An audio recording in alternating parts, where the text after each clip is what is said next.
Hey guys, Brett here, and today we're going to talk about our drive shaft speed sensor kit with the Strange Ultra Case housing specifically.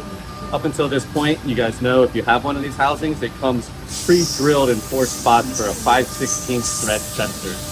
The sensor that's currently available that fits in this hole is a very small sensor. If anyone's ever used it, it has to screw in really far, and the set screw sometimes gets on the wires, and it's pretty fragile. Since the release of our new Hall Effect Right Speed sensor, we've had such great success with this sensor, and such great feedback from everyone, from our personal cars to Stevie's Fast Radio versus World car.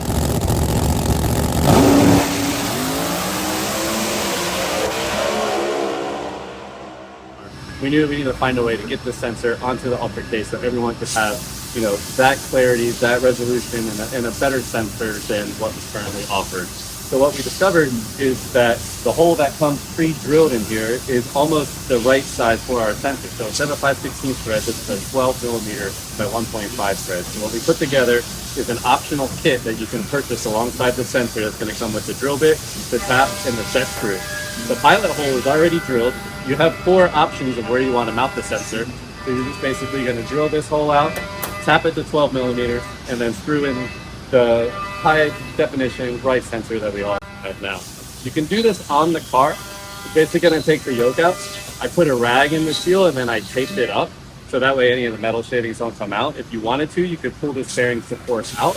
But realistically, if you get this hole sealed up good, you have a vacuum with some air there, there's no metal that's going to get inside. It's an aluminum case, so it drills and taps very easily. And then our 16 tooth ring already available on the site in various sizes for your pinion yoke. Pick which size you need, screw it on here, and our sensor is going to line up perfectly. If your Ultra Case came with a magnetic ring from Strange, this sensor won't work with that magnetic ring. You're going to need to purchase the whole kit with the ring and the sensor.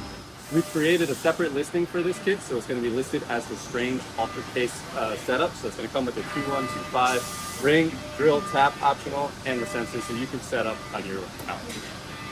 Along with the sensor kit, you'll notice that it comes with a shielded cable with an LED optional cord. We recommend using this cable to your ECU to provide the clearest data. If you haven't seen the sensor already, you'll see that it comes with a cable already that's not terminated to the ECU. We gave it just extra long so you can run it all the way to your ECU, have the shielded cable, and get the clearest data possible.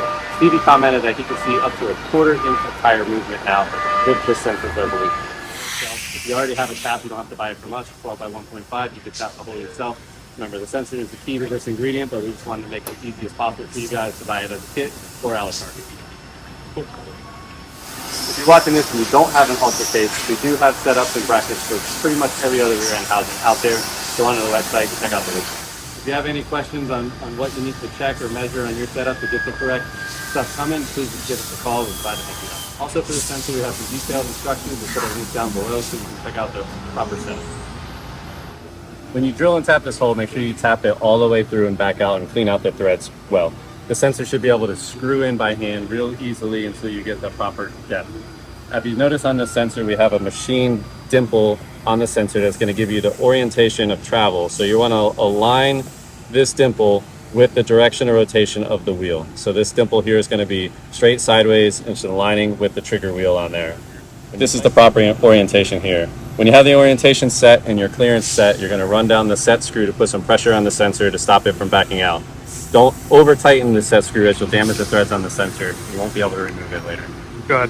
The connection cable is keyed, so you don't want to just jam it in there. You want to rotate it until the key aligns. The contacts will then align nicely and tighten the nut.